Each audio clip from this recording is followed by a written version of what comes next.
Salam damai dan sejahtera di dalam nama Tuhan Yesus Kristus. Saya melanjutkan kembali pembahasan dari buku Institutes of Christian Religion karya Johannes Calvin. Buku ketiga, bab 24. Election confirmed by the call of God, reprobation illustrated by the example of Saul and confirmed by Scripture. Pemilihan diteguhkan melalui panggilan Allah. Penolakan ilahi dijelaskan melalui teladan Saul dan diteguhkan oleh kesaksian kitab suci.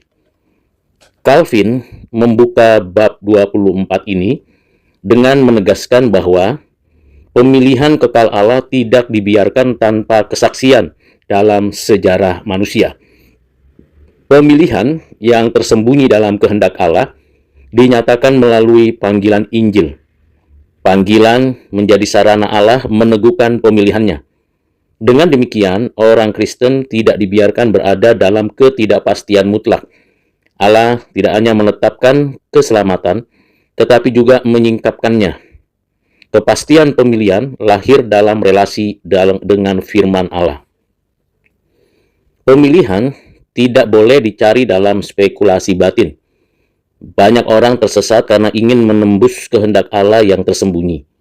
Allah menyediakan jalan yang sah untuk mengenal pemilihan. Jalan itu adalah panggilan Injil yang diterima dengan iman. Di luar panggilan, tidak ada dasar kepastian.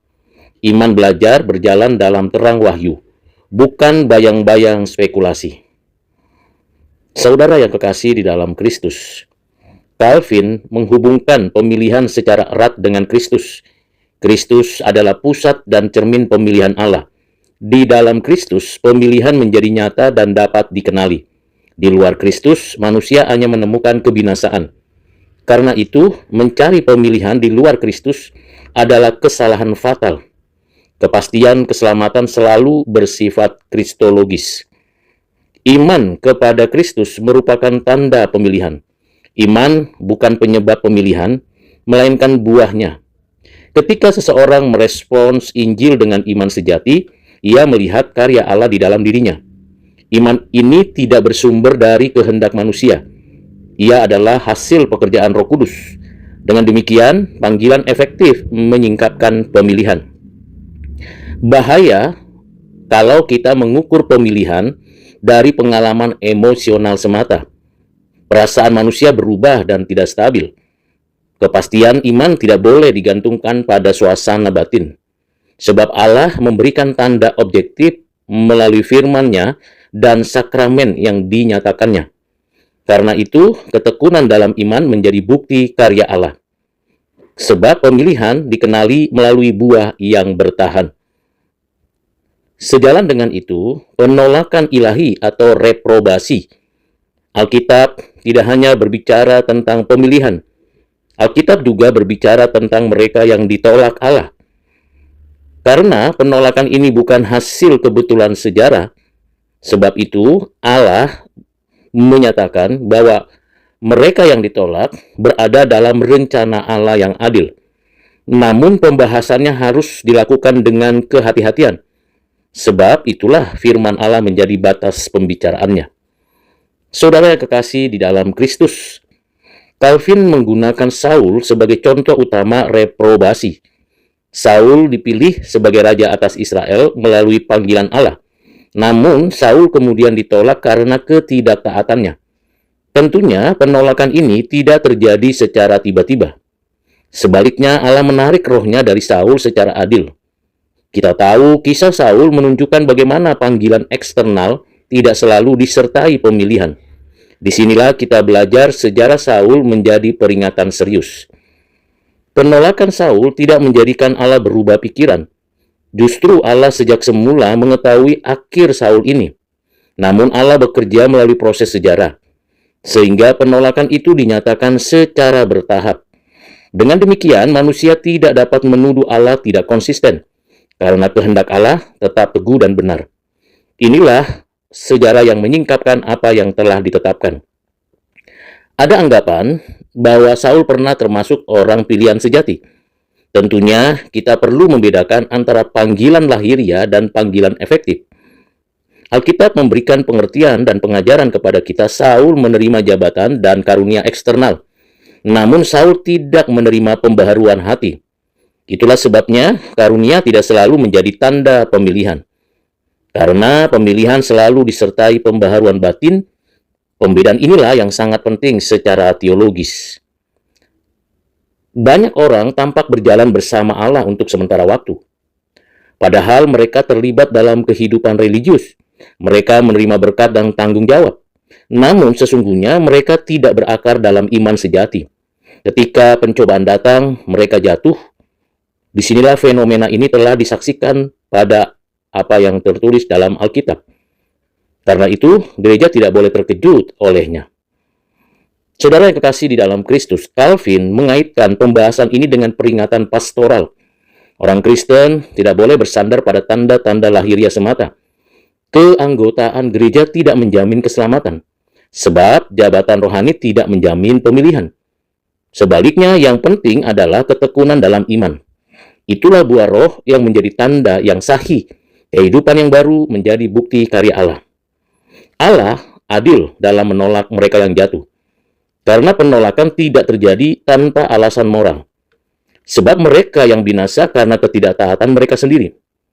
Karena itulah Allah tidak memaksa mereka berdosa. Namun Allah menggunakan kejatuhan mereka untuk maksudnya. Disinilah letak keadilan Allah tetap terpelihara dan manusia tetap bertanggung jawab. Pandangan bahwa pembahasan reprobasi merusak iman tentu kita harus tolak. Justru sebaliknya, setiap orang percaya, kita menyadari bahwa pembahasan reprobasi menolong orang Kristen berjaga-jaga. Sebagai gereja, kita diingatkan akan bahaya kemunafikan. Karena iman sejati dipanggil untuk bertumbuh dan bertahan, inilah peringatan Alkitab yang bersifat mendidik. Karena kasih Allah tidak meniadakan keseriusan iman, justru takut akan Tuhan menjadikan kita sehat. Ada kepastian keselamatan yang terletak pada Kristus saja. Dan sebagai orang Kristen, kita tidak meminta menyelidiki kekekalan tersebut. Memang ada mereka yang diminta untuk memandang kepada Kristus dalam Injil. Karena di dalam Kristus pemilihan menjadi terang, dan di luar Kristus manusia tersesat. Itulah sebabnya fokus iman harus tetap Injili. Karena kepastian lahir dari relasi dengan Kristus. Disinilah kita belajar bahwa Roh Kudus meneguhkan pemilihan melalui iman yang hidup. Saudara yang kekasih di dalam Kristus, Roh Kudus memberi kesaksian batin melalui firman-Nya. Kemudian kesaksian ini bukan ilusi subjektif karena kesaksian itu terikat pada janji Allah. Dan Roh Kudus memampukan orang Kristen berseru kepada Allah dengan sungguh-sungguh. Dan relasi ini menumbuhkan kepastian karena iman bertumbuh dalam kepercayaan. Calvin mengingatkan kita bahwa pemilihan tidak meniadakan perjuangan iman. Itulah sebabnya orang Kristen tetap bergumul dengan dosanya, namun mereka tidak dibiarkan jatuh sampai binasa. Karena Allah menopang orang-orang Kristen dalam kelemahan, dan ketekunan orang-orang Kristen adalah karya Allah. Letak anugerah seperti inilah yang memelihara setiap orang Kristen sampai akhir. Karena memang keselamatan tetap aman di dalam tangan Allah yang hidup dan yang menghidupkan.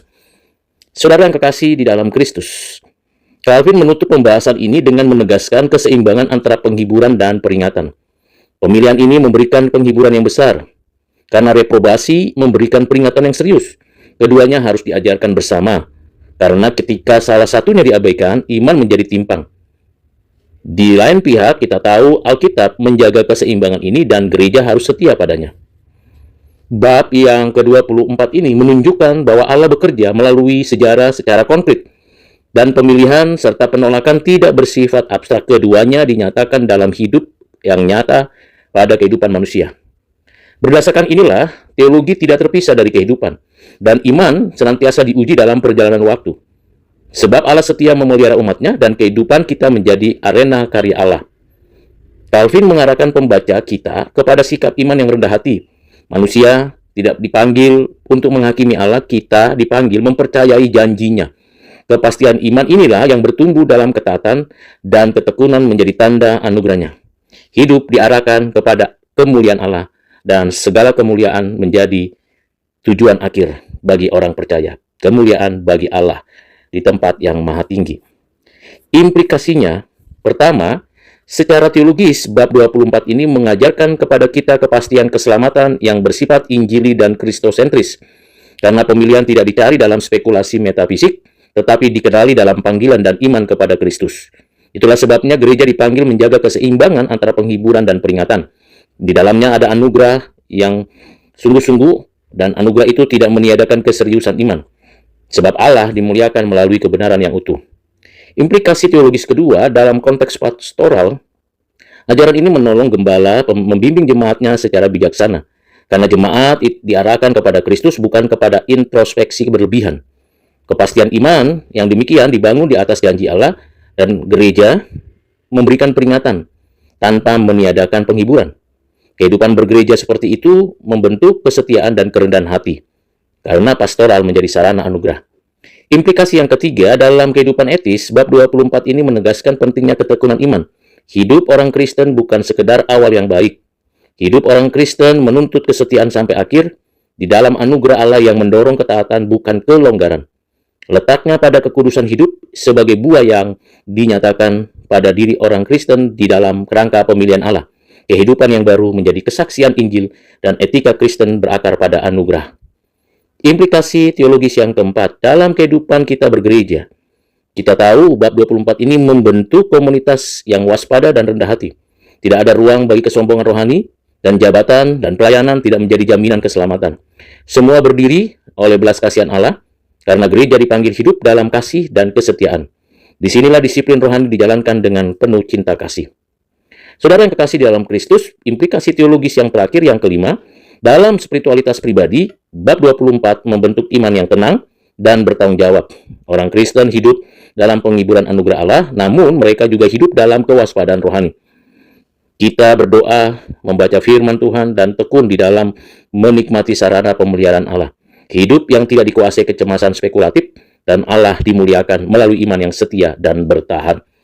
Kiranya dengan ulasan singkat dari bab 24 buku yang ketiga dari karya Johannes Calvin ini menolong kita menyadari posisi dan status sebagai orang pilihan dan panggilan yang efektif bagi kita yang dikerjakan oleh Roh Kudus.